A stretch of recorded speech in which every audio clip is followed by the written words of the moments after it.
Good morning students, welcome to our YouTube channel. We are biologically inclined. So today's our topic is why biodiversity is rich in tropics. Tropical area में biodiversity ज़्यादा क्यों है। और दूसरा आज का हमारा टॉपिक है major causes of biodiversity loss. Biodiversity loss के प्रमुख कारण क्या क्या है। तो let us start with our first topic briefly.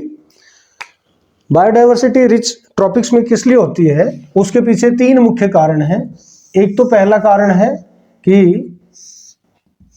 Tropical region में, this one is the tropical and sub tropical region, this one is tropical and this one is sub tropical region. In the same way ये नीचे वाला भी सब tropical reason है। तो इस area में बायोडाइवर्सिटी रिच क्यों होती है, उसके पीछे मुख्य कारण ये है कि यहाँ पर जो सन की रेज आती हैं, जो सन की जो रेज आती हैं, they come parallelly, they are incident parallel to this. Maximum sun rays आने के कारण और सनरेज सीधी आने के कारण यहाँ पर ये एरिया आमतौर पर गर्म रहता है, वार्म और ह्यूमिड रहता है। वार्म और ह्यूमिड रहने के कारण यहाँ पर स्पीशीज के सर्वाइव करने के लिए एक सुटेबल टेम्परेचर, एक एम्बिएंट एनवायरनमेंट क्रिएट हो जाता है। अब इसमें दूसरी चीज़ क्या है कि ज़्यादा सोलर रेडिएशन मिलने से यहाँ पर फोटोसिंथेटिक एक्टिविटी वो ज़्यादा होगी, और फोटोसिंथेटिक एक्टिविटी ज़्यादा होने से जो प्रोडक्टिविटी है वो बढ़ेगी, प्रोडक्टिविटी इंक्रीज होगी। और जब प्रोडक्टिविटी बढ़ेगी तो जाहिर सी बात है कि जितने भी स्पीशीज हैं, डिफरेंट टाइप ऑफ स्पीशीज, उन सभी के लिए एम्पल अमाउंट में फूड अवेलेबल होगा। So there will be plenty of food available for different variety of species. There will be a right temperature for their survival. The environment is quite ambient for their growth and reproduction. अब इसमें एक चीज़ और मैं आपको बताना चाहता हूँ जो आपको पता नहीं होगा शायद, कि ये जो लाइन जो हमने लगाई है, demarcation line, this one is the Tropic of Cancer and this one is the Tropic of Capricorn.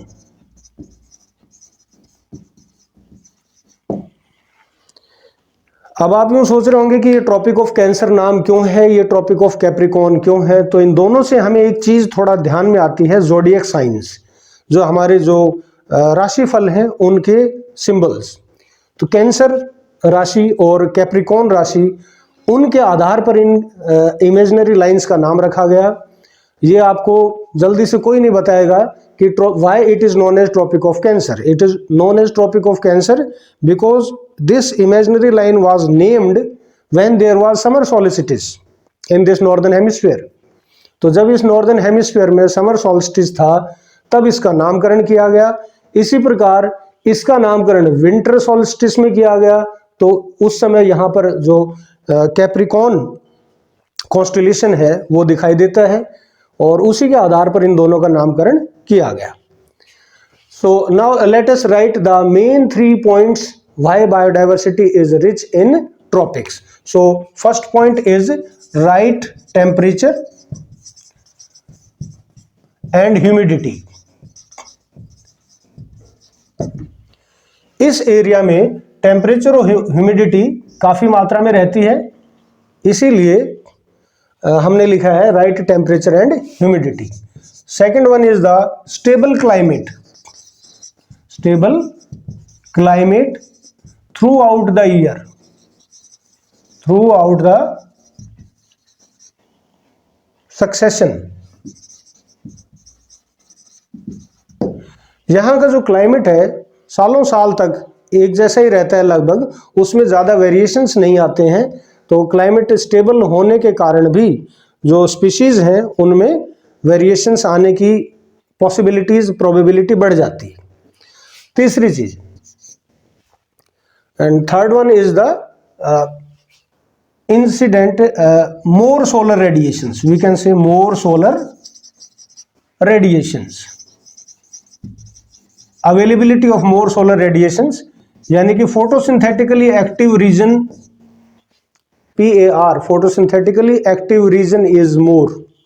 So these are the three reasons for which the biodiversity is rich in tropics. So these are the reasons. Now we come to our next topic, major causes of biodiversity losses. तो biodiversity loss के मुख्य कारण क्या क्या हैं? आज हम देख रहे हैं कि बड़ी तेजी से बायोडाइवर्सिटी का लॉस हो रहा है. Various species, they are going to be extinct day by day due to urbanization, due to infrastructure development by the different governments, not only in India as well as throughout the world. चाहे वो India हो, चाहे other Asian countries हो, या फिर हम कहें European countries हो, सभी में इंफ्रास्ट्रक्चर डेवलपमेंट बहुत तेजी से चल रहा है और वो एक मुख्य कारण है बायोडाइवर्सिटी लॉस का. तो बायोडाइवर्सिटी लॉस के जो मुख्य कारण हैं उन सभी को हमने 4 मुख्य भागों में बांट लिया है, and they are known as the evil quartet. Evil मतलब बुराइयां और क्वार्टेट मतलब चारों का समूह, 4 बुराइयों का समूह. अब वो 4 ड्रॉबैक्स कौन कौन सी हैं उन पे आते हैं हम one by one. So one drawbacks, the first and foremost, सबसे पहली और मुख्य क्या है इसमें? First one is the habitat loss. जैसा कि मैंने अभी आपको बताया कि हैबिटेट लॉस होने के कारण ज्यादातर स्पीशीज एक्सटिंक्ट हो जाती हैं. Habitat loss and fragmentation. Fragmentation किसका? Fragmentation of the habitat. जैसे कि अगर हम मान लें कि ये कोई पहाड़ है और इसके साथ में ये पहाड़ की रेंजेस हैं, लेकिन सरकार ने कोई अपना प्लान है उसका कि उनको यहाँ से एक डैम बनाना है यहाँ पर, और उसके लिए इन्होंने क्या किया, यहाँ पानी कलेक्ट कर लिया और यहाँ डैम का कंस्ट्रक्शन शुरू कर दिया, जिससे ये पीछे का जो पोर्शन है ये सारा पानी से भरा रहेगा. यहाँ जब एक्सकेवेशन किया जाएगा, इस एरिया में एक्सकेवेशन किया जाएगा, तो क्या होगा, ये जो माउंटेन है और ये माउंटेन, ये दोनों के बीच में गैप क्रिएट हो गया, and that is the fragmentation. अब ये बीच की जगह पानी से भर दी गई, जिससे यहाँ पर रहने वाले जो फ्लोरा थे, जो यहाँ पर ग्रो होने वाले फ्लोरा, वो सबमर्ज हो गए. The same thing happened in Tehri dam. Tehri dam में ऐसा ही हुआ था. वहाँ पर जब डैम क्रिएट किया गया तो वहाँ पर जितने भी आसपास के जो पेड़ पौधे थे वो सारे के सारे सबमर्ज हो गए वाटर में, और काफ़ी स्पीशीज़ का, वहाँ जो हमारी इंडिजिनस स्पीशीज़ हैं वो सारे, उनमें से काफ़ी इंडिजिनस स्पीशीज नष्ट हो गई. और अभी भी वहाँ पर मीथेन गैस ज़्यादा जनरेट होती है. ऐसा क्यों? क्योंकि यहाँ पर जितने भी पेड़ पौधे थे पीछे इस एरिया में, वो सारे के सारे they submerged into the water and they started producing the methane in anaerobic conditions. तो उन्होंने मीथेन बनाना शुरू कर दिया. तो ऐसा होता है जब कभी भी डैम बनता है और वहाँ का जो फ्लोरा है वो नीचे सबमर्ज हो जाता है, तो that start producing methane gas. तो अब ये हो गया फ्रेगमेंटेशन. अब यहाँ रहने वाली कोई ए प्रजाति है, ए स्पीशीज है, और यहाँ रहने वाली कोई बी स्पीशीज है. Now there is a gap between the two. तो अब यहाँ पर इससे क्या हुआ कि ये कभी इधर नहीं आ सकती, ये इधर नहीं आ सकती ड्यू टू दिस. और सबसे ज्यादा नुकसान, फ्रेगमेंटेशन का सबसे ज्यादा नुकसान तो एम्फीबियंस को होता है. एम्फीबियन के केस में हम लेते हैं छोटा सा एग्जांपल. हम लेते हैं एक एग्जांपल ये कि ये कोई, मान लेते हैं हम कोई पहाड़ है और ये कोई नदी है. पहाड़ है और ये कोई नदी है और इधर फिर कोई पहाड़ है. तो एम्फीबियंस के लिए 2 चीजें जरूरी हैं. एम्फीबियंस के लिए उनकी लाइफ साइकिल को पूरा करने के लिए एक तो उनको वाटर चाहिए और दूसरा लैंड चाहिए, दोनों चीजें चाहिए. But somehow the government planned to colonise this area, और यहाँ पर सरकार ने बड़े बड़े अपार्टमेंट बना दिए, इस एरिया को कॉलोनाइज कर दिया, पहाड़ काट करके रोड कंस्ट्रक्शन में इस्तेमाल कर लिया पूरा का पूरा पहाड़. तो what will happen? There will be the loss of habitat for amphibians. तो वो एम्फीबियंस वहां पर धीरे धीरे उनकी प्रजातियां कम होती चली जाएंगी, and in this way they will extinct one by one. So this is the first reason, major reason, fragmentation यानी किसी भी बड़ी हैबिटेट को टुकड़ों में तोड़ देना जिससे कि स्पीशीज का एक्सटिंक्शन होता है, बायोडाइवर्सिटी का लॉस होता है। हैबिटेट लॉस और फ्रेगमेंटेशन का एग्जांपल हम यहाँ से भी देख सकते हैं कितना लॉस हुआ है। Earlier the near about 14% of earth cover, 14% of earth cover, this was covered with the forest, ये फॉरेस्ट से कवर्ड था। और अब मात्र 6% of earth cover is left with the forest. इससे हम अंदाजा लगा सकते हैं कि कितना हैबिटेट का लॉस हुआ है। तो अर्थ के ऊपर सबसे बड़ा जो फॉरेस्ट कवर है अगर हम देखें तो Amazon forest, Amazon forest of south America. Amazon एक कंपनी का नाम भी है, ऑनलाइन कंपनी का जो ऑनलाइन शॉपिंग करवाती है। तो Amazon forest is the largest forest on earth and this is known as the lungs of earth, earth का लंग्स इसको कहा जाता है। ठीक, now the Amazon forest they are also used in the form of the grasslands, वहां पर भी cultivation शुरू कर दिया गया है for the cultivation of the soybean crop. और दूसरा वहां पर उसको पास्चर्स के रूप में भी उसके काफी एरियाज को क्लीन कर दिया गया ताकि वहां पर पास्चर्स बनाए जा सके to feed the milching cows. उसके बाद हम आते हैं नेक्स्ट टॉपिक पर, over exploitation of the species. Over exploitation यानी कि किसी स्पीशीज का अंधाधुंध किसी स्पीशीज को हार्वेस्ट करना। अगर हम एक छोटा सा फ्रेज देखें एनसीईआरटी की बुक का, तो वहां लिखा हुआ है when need turns to greed, when need turns to greed. तो जब किसी व्यक्ति की आवश्यकताएं एक लालच का रूप ले लेती हैं तो वो अंधाधुंध रिसोर्सेज को इस्तेमाल करना शुरू कर देता है, अंधाधुंध रिसोर्सेज का प्रयोग करना शुरू कर देता है। तो उसी के कारण जो प्लांट स्पीशीज हैं और एनिमल स्पीशीज वो धीरे धीरे एंडेंजर्ड की कैटेगरी में आ जाती हैं और फिर धीरे धीरे एक्सटिंक्ट की कैटेगरी में आ जाती हैं। अगर इसका हम एक छोटा सा एग्जांपल लेके देखें तो आप जैसे ब्लू व्हेल है, ब्लू व्हेल की पोचिंग 1970s से लेकर के 1990s 95 तक ब्लू व्हेल की पोचिंग बहुत ज्यादा हुई है।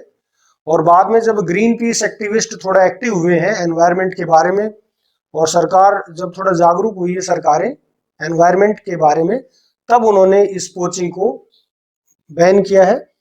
बट अब भी चोरी छुपे ब्लू व्हेल का शिकार किया जाता है। ब्लू व्हेल का शिकार किया जाता था बाय कोस्टल कंट्रीज, वे देश जो समुद्रों के आसपास रह रहे हैं, तो उनका भोजन का मुख्य स्रोत होता था blue whale because of its very large size and because of having a lot of protein portion।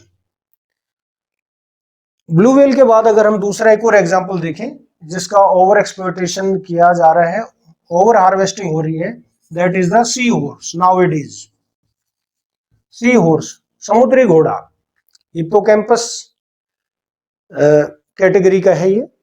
और सी हॉर्स का आज के समय में हालांकि ये इतना अच्छा नहीं है खाने में, स्वाद में, लेकिन अदर पर्पसेस के लिए इसका एक्सप्लॉयटेशन हो रहा है।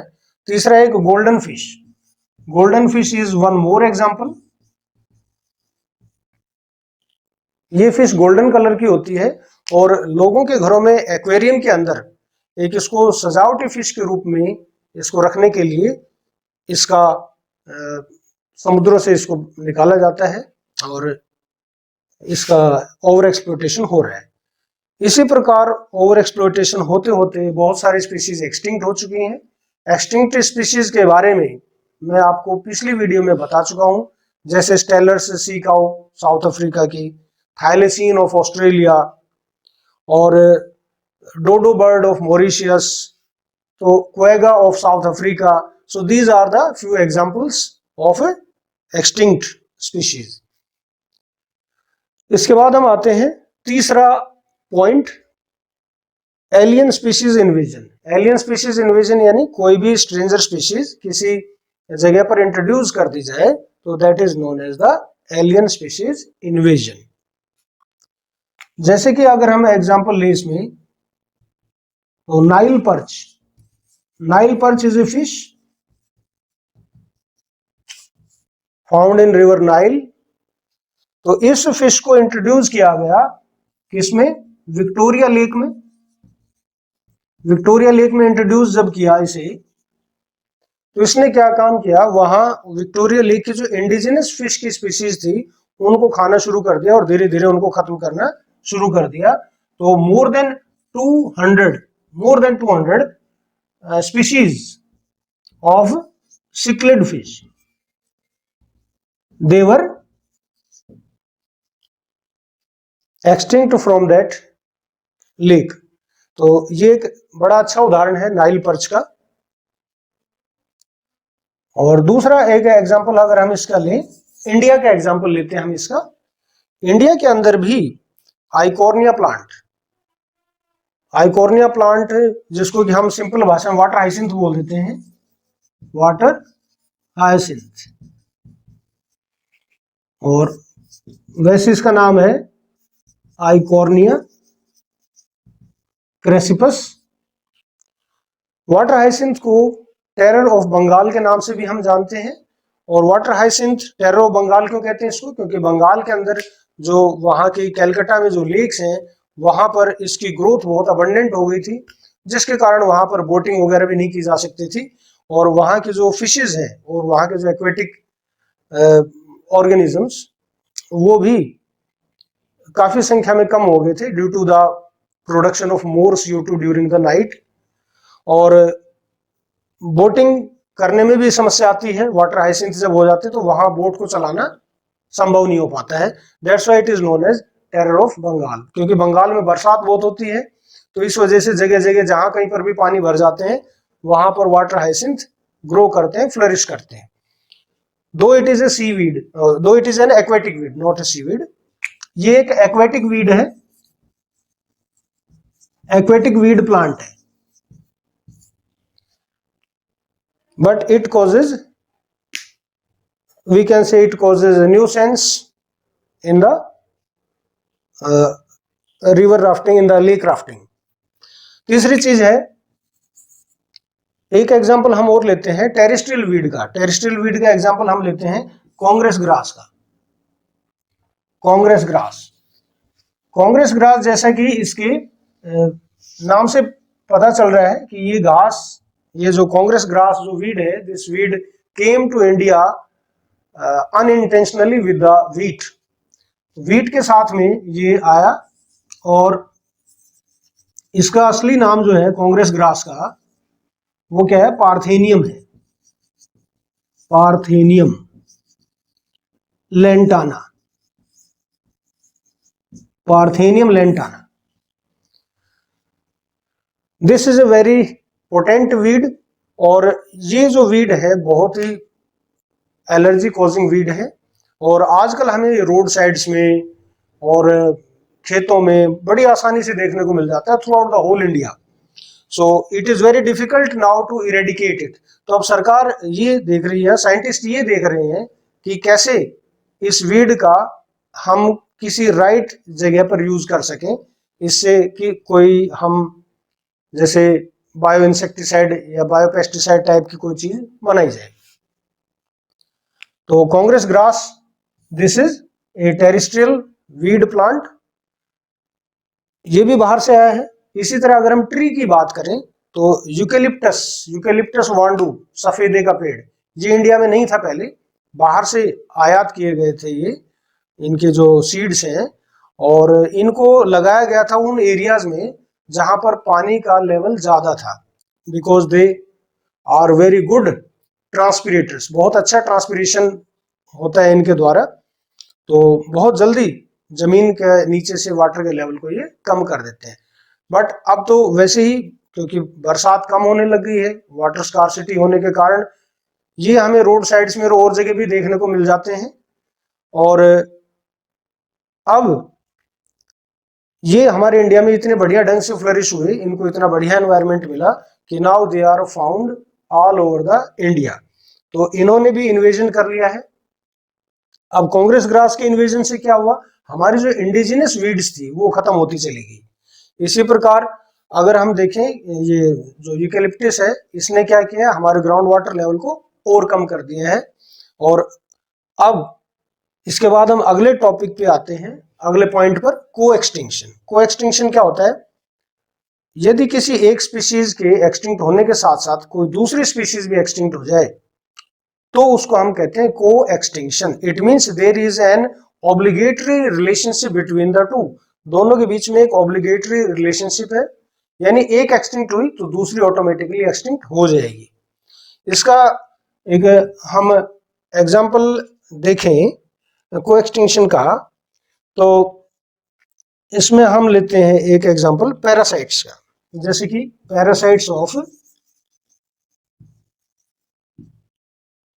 पैरासाइट्स ऑफ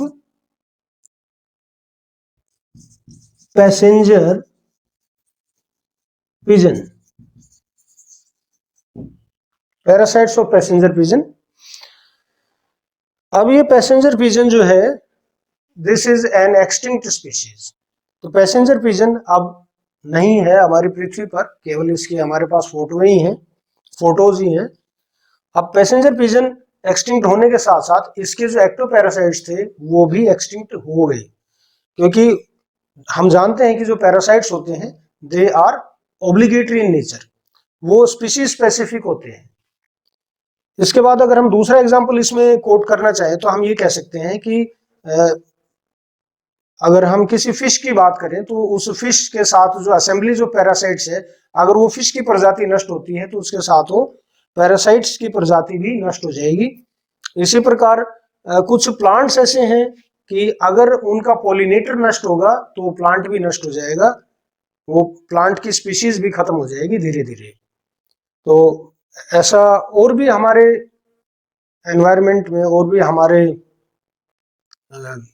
आसपास इस प्रकार के एग्जाम्पल देखने को मिल सकते हैं हमें, जो हमें को एक्सटिंक्शन की तरफ इशारा करते हैं। इसके बाद एक एग्जाम्पल अगर हम देखें म्यूचुअलिज्म का, तो म्यूचुअलिज्म क्या है, म्यूचुअलिज्म में और सिम्बायोसिस में क्या है कि दो डिफरेंट स्पीशीज,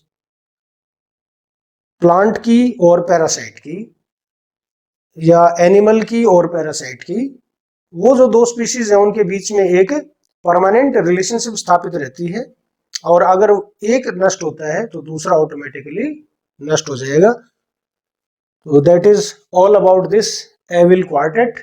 आज के लिए इतना ही, मिलते हैं नेक्स्ट वीडियो में। Till then goodbye, take care.